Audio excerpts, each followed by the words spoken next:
नमस्कार, मैं चंदन उपाध्याय आप सभी लोग का बहुत बहुत स्वागत एवं अभिनंदन करता हूं आपके अपने YouTube चैनल साइकोलॉजी वाले गुरुजी में। आज की क्लास में हम BA सेकेंड ईयर चतुर्थ सेमेस्टर असामान्य मनोविज्ञान के जिस महत्वपूर्ण टॉपिक के बारे में चर्चा करने वाले हैं उसका नाम है मनोग्रस्ति बाध्यता विकृति, यानी कि ऑब्सेसिव कंपल्सिव डिसऑर्डर, और इसको शॉर्टकट में कहते हैं OCD। ठीक है, ये चिंता विकृति का एक महत्वपूर्ण प्रकार है। इसके पहले चिंता विकृति की जो 3 महत्वपूर्ण प्रकार थे उनके बारे में हमने चर्चा किया, जिसमें हमने जाना सामान्यकृत चिंता विकृति क्या होता है, हमने जाना फोबिया क्या होता है, और साथ ही साथ हमने जाना भीषिका विकृति क्या होता है। अगर आपने उसका वीडियो नहीं देखा है तो आप चैनल पर विजिट करके देख सकते हैं। आज की क्लास में हम बात करने वाले हैं, आपको बताने वाले हैं कि मनोग्रस्ति बाध्यता विकृति क्या है और इसके लक्षण क्या है, इसके प्रकार क्या है, और मनोग्रस्ति बाध्यता विकृति होने के कारण क्या हैं, इसके बारे में डिटेल में हम चर्चा करेंगे। इसलिए आप वीडियो को में लास्ट तक बने रहिएगा। और एक छोटा सा निवेदन आपसे है कि आप वीडियो को लाइक कर दीजिएगा और चैनल पे से जुड़े रहने के लिए चैनल को सब्सक्राइब करके ज़्यादा से ज़्यादा शेयर करिए। तो चलिए शुरू करते हैं और समझते हैं कि मनोग्रस्ति बाध्यता विकृति क्या है। देखिए, प्रारंभ में जो नैदानिक मनोवैज्ञानिक थे उनका ये विचार था कि मनोग्रस्ति बाध्यता विकृति अलग अलग 2 मानसिक रोग है। लेकिन बाद में जो मनोवैज्ञानिकों ने अपना अध्ययन किया तो पाया कि मनोग्रस्ति बाध्यता विकृति अलग अलग नहीं है, बल्कि एक ही सिक्के के 2 पहलू हैं। ठीक है, कभी कभी किसी व्यक्ति में मनोग्रस्ति ज़्यादा होता है तो कभी कभी किसी व्यक्ति में बाध्यता ज़्यादा होता है, और कभी कभी ऐसा होता है कि दोनों एक ही साथ क्या है संतुलित अवस्था में व्यक्ति में पाया जाता है। तो मनोग्रस्ति बाध्यता विकृति होता क्या है, इसके बारे में एक एक करके समझते हैं। पहले हम समझेंगे कि मनोग्रस्तता क्या होता है, फिर हम समझेंगे कि बाध्यता क्या होता है। देखिए, अगर हम बात करें मनोग्रस्तता क्या होता है तो मनोग्रस्तता एक ऐसी अवस्था होती है जिसमें रोगी बार बार किसी अतार्किक एवं असंगत विचारों को न चाहते हुए मन में दोहराते जाता है। ठीक, क्या है मनोग्रस्तता? मनोग्रस्तता मानसिक रूप से ग्रस्त हो जाना है। ठीक है, एक ऐसी अवस्था है जिसमें रोगी क्या होता है, बार बार किसी अतार्किक, जिस बात का कोई तर्क न हो, ठीक है, अतार्किक एवं असंगत विचार, यानी कि इरेशनल थॉट्स को, जैसे जो थॉट्स जो होते हैं फालतू थॉट्स होते हैं, उनके कोई महत्व नहीं होता है, उसको क्या ना चाहते हुए नहीं चाहता है, लेकिन मन में वो उसको क्या है दोहराते जाता है। रोगी ऐसे विचारों की अर्थहीनता, असंगतता एवं अतार्किक स्वरूप को भली भांति समझता है और उससे छुटकारा भी पाना चाहता है, परंतु वह लाचार रहता है और विचार बार बार उसके मन में आकर अशांति उत्पन्न करते रहता है। एकदम सिंपल भाषा में अगर आपको हम समझाना चाहें कि मनोग्रस्तता क्या होता है तो ये मन की एक ऐसी अवस्था होती है जिसमें व्यक्ति अतार्किक एवं असंगत विचारों को न चाहते हुए भी मन में क्या है दोहराते जाता है और मन में उसके आता जाता है। ठीक है, इसमें क्या होता है, जो रोगी होता है वो समझता है कि जो विचार आ रहे हैं हमारे मन में वो क्या है, अर्थहीन है, असंगत है, अतार्किक है, लेकिन क्या है वो लाचार रहता है और बार बार ऐसे विचार उसके मन में आकर उसके अंदर क्या है मानसिक अशांति उत्पन्न करते रहता है। इसी को मनोग्रस्तता हम कहते हैं। अब एक परिभाषा हम लेते हैं जिसके माध्यम से मनोग्रस्तता क्या होता है और भी ज़्यादा स्पष्ट आपको करते हैं। देखिए, मनोग्रस्तता किसकर 1985 कहते हैं कि मनोग्रस्तता एक ऐसा विचार या चिंतन है। मनोग्रस्तता क्या है? विचार या चिंतन। हम विचार या चिंतन करते हैं जो हास्यपद होता है, बिल्कुल बेतुका होता है, हास्यपद होता है। आप जो मनोग्रस्तता के रोगी होते हैं वो अपने विचार को बताते हैं कि हमारे मन में ऐसा विचार है, तो लोग हंसने लगते हैं, इसलिए हास्यपद होता है, बेतुका होता है तथा क्या है स्पष्टता अर्थहीन होता है, इसका कोई अर्थ नहीं होता है। बिना बात, जो नहीं कहा जाता है कि बिना सिर पैर की बात कर रहे हो, तो वही क्या है अर्थहीन होता है। फिर भी ऐसा होता है जिससे रोगी छुटकारा नहीं पा सकता, लेकिन ये ऐसा रोग होता है कि रोगी क्या इससे छुटकारा नहीं पा सकता, वो पाना तो चाहता है लेकिन पा नहीं सकता है। तो ये बात हुआ मनोग्रस्तता क्या है। अब हम बात करते हैं कि बाध्यता, जिसे कंपल्सन कहते हैं, ये क्या है। तो कि बाध्यता एक तरह का व्यवहारात्मक प्रतिक्रिया है। बाध्यता क्या है? किसी व्यवहार को बार बार करने की बाध्यता, बार बार करते रहने की बाध्यता क्या है? बाध्यता, जिसमें रोगी अपनी इच्छा के विरुद्ध किसी क्रिया को बार बार करते रहने के लिए बाध्य रहता है। वही हमने बताया कि रोगी क्या है अपनी इच्छा, उसकी इच्छा नहीं रहती, फिर भी किसी काम को बार बार करते रहने के लिए बाध्य रहता है। ऐसी क्रिया अवांछित नहीं बल्कि अतार्किक एवं असंगत भी होती है। वो कह कि जो रोगी व्यवहार करता है वो क्रियाएं क्या है, केवल अवांछित ही नहीं होती हैं, वो क्या असंगत भी होती है और अतार्किक भी होती है। ठीक है, वो जो काम करता है वो काम क्या है, बिल्कुल बेतुका होता है, बिल्कुल क्या है अतार्किक होता है, बिल्कुल वो क्या है असंगत होता है। ठीक, जैसे मैं अगर आपको बताएं तो कई व्यक्ति को आपने ये देखा होगा कि उसका साफ सुथरा हाथ रहेगा, फिर भी क्या है वो बार बार साबुन से अपने हाथ को धोएगा। ठीक है, तो इसे क्या कहेगा, उसके अंदर क्या है बाध्यता विकृति आ गई है। और क्या है, कई व्यक्ति को आपने ये भी देखा होगा कि ताला वो बंद करके जाएंगे फिर वापस लौट के आएंगे और ताला को बार बार वो झकझोर के देखेंगे कि ताला बंद है कि नहीं बंद है। तो ये क्या है बाध्यता, किसी एक काम को बार बार करने की बाध्यता, बार बार करते रहने की जो प्रवृत्ति होती है उसे हम क्या कहते हैं, बाध्यता कहते हैं। अब एक परिभाषा और लेते हैं यहाँ पे, किस्कर ने कहा है कि मनोगुस्ता जब कार्य में बदल जाते हैं तो बाध्यता कहलाता है। इनके कहने के तात्पर्य कि जहाँ मनोगुस्ता में मानसिक विचार होते हैं, मानसिक अतार्किक विचार होते हैं, असंगत विचार होते हैं, और वही विचार जब व्यक्ति के एक्शन रूप में व्यवहार में बदल जाते हैं तो उसी को क्या कहते हैं, हम बाध्यता कहते हैं। अब यदि हम बात करें मनोगुस्ती बाध्यता विकृति को मिलाकर तो उसकी एक परिभाषा देख लेते हैं। विटने एवं लाट कहते हैं कि मनोगुस्ती बाध्यता विकृति एक ऐसी विकृति है, एक ऐसा रोग है, एक ऐसा मानसिक रोग है जिसमें व्यक्ति अनियंत्रणीय, नियंत्रण के बाहर है, उसके अनचाहे, नहीं चाहता है, फिर भी विचारों से प्रायः परेशान रहता है। ठीक है, इसको मनोगुस्ता कहते हैं। ठीक, अनियंत्रणीय अनचाहे विचारों से परेशान रहता है, इसे मनोगुस्ता कहते हैं, एवं निरर्थक कार्यों में उलझा रहता है, इसे बाध्यता कहते हैं। यही मनोगुस्ती बाध्यता विकृति है। ठीक, तो ये अर्थ और परिभाषा के बारे में हमने चर्चा किया कि मनोगुस्ती क्या होता है, बाध्यता क्या होता है। अब हम बात करें कि मनोगुस्ती बाध्यता विकृति के क्या होते हैं, लक्षण क्या होते हैं, इसके बारे में हम बात करते हैं। देखिए, अनावश्यक विचारों की पुनरावृत्ति, पहला ये है, जो मनोगुस्ता बाध्यता विकृति के पेशेंट होते हैं, रोगी होते हैं, उनके मन में, उनके दिमाग में अनावश्यक विचार बार बार आते रहते हैं और बार बार उसको वो दोहराते रहते हैं। और ये विचार कैसे होते हैं, असंगत होते हैं, अतार्किक होते हैं और अवांछनीय होते हैं।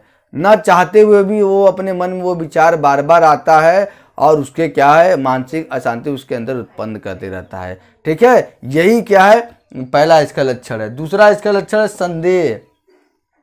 जो मनोगुस्ती बाध्यता विकृति का पेशेंट होगा, रोगी होगा, वो क्या करेगा, उसको हमेशा इस बात का संदेह या डाउट रहेगा कि मुझे कोई ना कोई रोग होने वाला है। ठीक है, या मुझे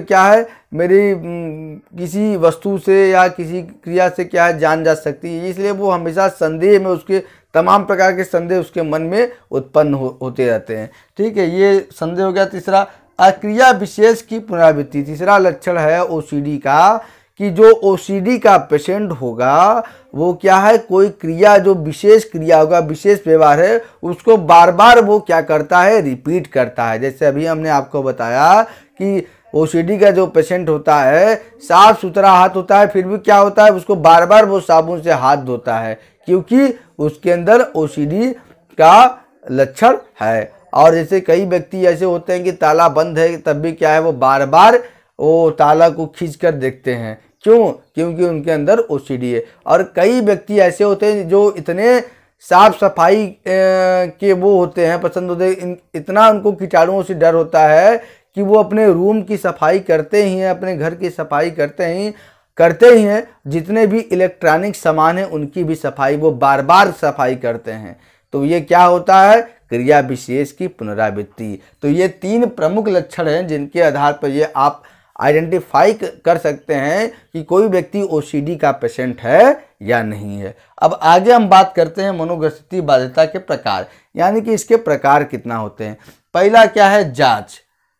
जो ओसीडी के पेशेंट होते हैं वो क्या होते हैं, किसी चीज़ के बार बार क्या है वो जांच करते हैं, जांच करके देखते हैं या चेक करके देखते हैं। जैसे हमने बताया कि ताला बंद है फिर भी ताला को झकझोर कर वो देखते हैं। ठीक है, तो जांच करने से संबंधित क्या है, ये पहला प्रकार, किसी चीज़ को बार बार चेक करते रहना क्या है, ये जांच है। दूसरा सफाई, ऐसे व्यक्ति क्या है, जो व्यक्ति नॉर्मल सफाई करता है तो वो ठीक है, वो ओसीडी का पेशेंट नहीं है। ऐसे जो व्यक्ति ओसीडी के पेशेंट होते हैं वो क्या है, जरूरत से ज़्यादा सफाई करते हैं। वो क्या है, घर को 3 बार 4 बार साफ करेंगे, प्रत्येक सामान को साफ करेंगे, 4 बार नहाएंगे। तो ये क्या है, ये ज़रूरत से ज़्यादा किसी काम को जब आप करेंगे तो आपके अंदर ओसीडी का लक्षण उत्पन्न हो जाएगा। धीमापन, वो व्यक्ति क्या है, इतनी परेशान रहता है अपने धीमापन से, वो सोचता है कि मैं इतने धीमे कार्य कर रहा हूँ, मैं धीमे चल रहा हूँ तो किसी कार्य को मैं समय से नहीं पूरा कर पाऊंगा, जिससे उसके अंदर क्या है, अशांति उत्पन्न हो जाती है और वो परेशान रहता है। अगला क्या है, शंका एवं कर्तव्यनिष्ठा। ऐसे व्यक्ति को हमेशा शंका रहती है कि सामने वाला व्यक्ति क्या है, सामने वाला व्यक्ति मुझे चोट पहुंचा सकता है, या तो कि मैं किसी कार्य को सही से नहीं कर पाऊंगा, या तो सामने वाला व्यक्ति जो है मेरे पीठ पीछे मेरी बुराई करता है और मैं अपने कार्य के जो प्रति कर्तव्यनिष्ठता है वो पूरा नहीं दिखा पा रहा हूँ। तो इससे वो परेशान हो जाता है और वो ओसीडी का पेशेंट हो जाता है, क्योंकि ऐसे विचार बार बार उसके मन में घूमते रहते हैं। तो ये बात हुआ मनोगतिक बाध्यता के प्रकार। अब हम बात कर लेते हैं कि मनोगतिक बाध्यता विकृति के कारण क्या है, ऐसे क्या कारण है जिससे क्या है मनोगतिक बाध्यता विकृति किसी व्यक्ति को होती है। तो सबसे पहला हम कारण लेंगे मानसिक संघर्ष, मेंटल कन्फ्लिक्ट।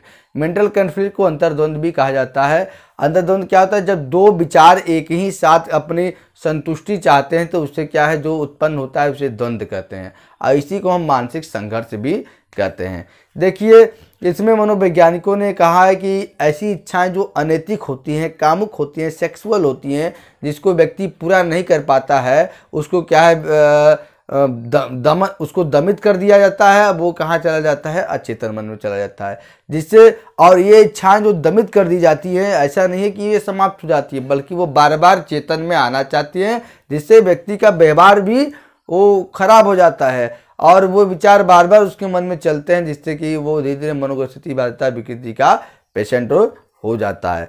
इसके अलावा फ्रॉड महोदय ने यह भी कहा है कि कई ऐसी सामाजिक भी क्रियाएं हैं जिससे क्या है, व्यक्ति के अंदर ओसीडी उत्पन्न हो सकता है, जैसे वैवाहिक असंतुष्टि, आर्थिक स्थिति का खराब होना, पारिवारिक स्थिति का दूषित होना इत्यादि भी ऐसे कारण हैं जिससे कि व्यक्ति के अंदर ओसीडी हो सकता है। दूसरा क्या है, पुनरावृत्ति, रिपीटेशन। जैसा कि हमने अभी बात किया था कि किसी क्रिया को बार बार दोहराने की जो प्रवृत्ति होती है, उससे भी व्यक्ति के क्या है, उससे भी व्यक्ति के अंदर ओसीडी उत्पन्न होता है। यहाँ पे मनोवैज्ञानिकों के ये तर्क है कि बचपन में कई ऐसे खेल होते हैं जिनमें क्या है, संख्याओं को या व्यवहार को बार बार दोहराना होता है। तो जब बच्चे उस संख्या या व्यवहार को बार बार दोहराते हैं तो वो क्या है, उनकी आदत बन जाती है, जिससे क्या है, ओसीडी होने का चांसेस होता है। अगला है असुरक्षा की भावना। व्यक्ति क्या कर अपने जो असुरक्षा की भावना है उसको सुरक्षित करने के लिए भी क्या है, ओसीडी अपने अंदर उत्पन्न कर लेता है। जब चिंता व्यक्ति के अंदर ज़्यादा व्याप्त हो जाती है तो उससे भी अपनी रक्षा करने के लिए ओसीडी अपने अंदर वो क्या कर लेता है, उत्पन्न कर लेता है। जैसे जब आप अहम रक्षा युक्तियाँ पढ़ेंगे, डिफेंस मैकेनिज्म पढ़ेंगे, तो आपको अच्छे से पता चल जाएगा कि व्यक्ति कैसे अपनी चिंता को समाप्त करने के लिए वो क्या है, उसका दूसरे रूप में बदल देता है। उसके बारे में भी हमने पढ़ा है, आप चैनल में विजिट करके उसको देख सकते हैं। अगला है अनुवंशिकता। अनुवंशिकता के संबंध हो गया माता पिता से पीढ़ी दर पीढ़ी जो बच्चों को प्राप्त होता है जीन्स के माध्यम से, उसे अनुवंशिकता कहते हैं। तो मनोवैज्ञानिकों ने प्रयोग किया ऐसे बच्चों पे जिन पे क्या है ये हुआ, तो उनके माता पिता प्रयोग किया तो देखा कि उसमें जो है 100 में से 80% जो ऐसे माता पिता थे उनमें भी ओसीडी के लक्षण पहले से थे। तो इस आधार पर ये वैज्ञानिकों ने सिद्ध किया कि अनुवंशिकता के कारण भी क्या है, बच्चों में ये हो सकता है। लेकिन बाद में मनोवैज्ञानिकों ने ये कहा कि अनुवंशिकता ही नहीं, पारिवारिक वातावरण जहाँ बच्चा रहता है उसके वातावरण से भी बच्चे के अंदर ये रोग होता है।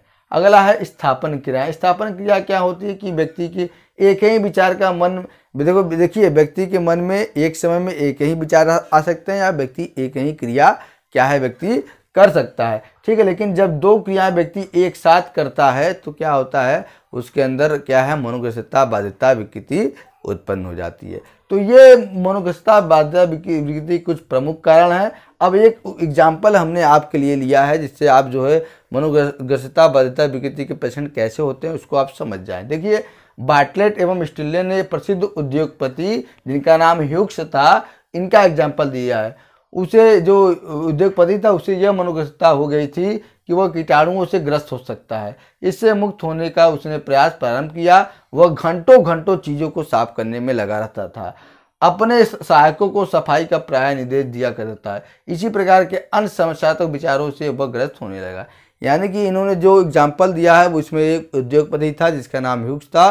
वो क्या, उसे इस बात का भय रहता था कि मैं कीटाणुओं से ग्रसित हो सकता हूँ, इसलिए वो घंटों घंटों क्या है अपने हर सामान का सफाई करता था। और जो उसके नौकर चाकर थे उनसे भी क्या है वो सफाई कराता था। लेकिन इससे क्या है उसका रोग और भी बढ़ता गया और उसमें और भी कई तरह के समस्यात्मक विचार उत्पन्न हो गए। तो इस तरह से आज की क्लास में हमने पूरे डिटेल में आपको समझाने का प्रयास किया कि ओसीडी क्या होता है और ओसीडी कैसे किसी व्यक्ति को होता है और उसके लक्षण क्या होते हैं, उसके कारण क्या होते हैं, इसके बारे में हमने स्पष्ट करने का कोशिश किया। और इस टॉपिक से संबंधित हैंड नोट्स का जो लिंक है वो वीडियो के डिस्क्रिप्शन बॉक्स में मिल जाएगा। वहाँ से आप हैंड नोट्स को डाउनलोड करके अपने नोट्स को मेंटेन कर सकते हैं। अगर आपको वीडियो पसंद आया होगा तो वीडियो को लाइक करिए। हमारे चैनल से जुड़े रहने के लिए चैनल को सब्सक्राइब करिए और ज़्यादा से ज़्यादा वीडियो को शेयर करिए। आज की क्लास में इतना ही, मिलते हैं हम अपने अगले क्लास में। तब तक के लिए आपका बहुत बहुत धन्यवाद।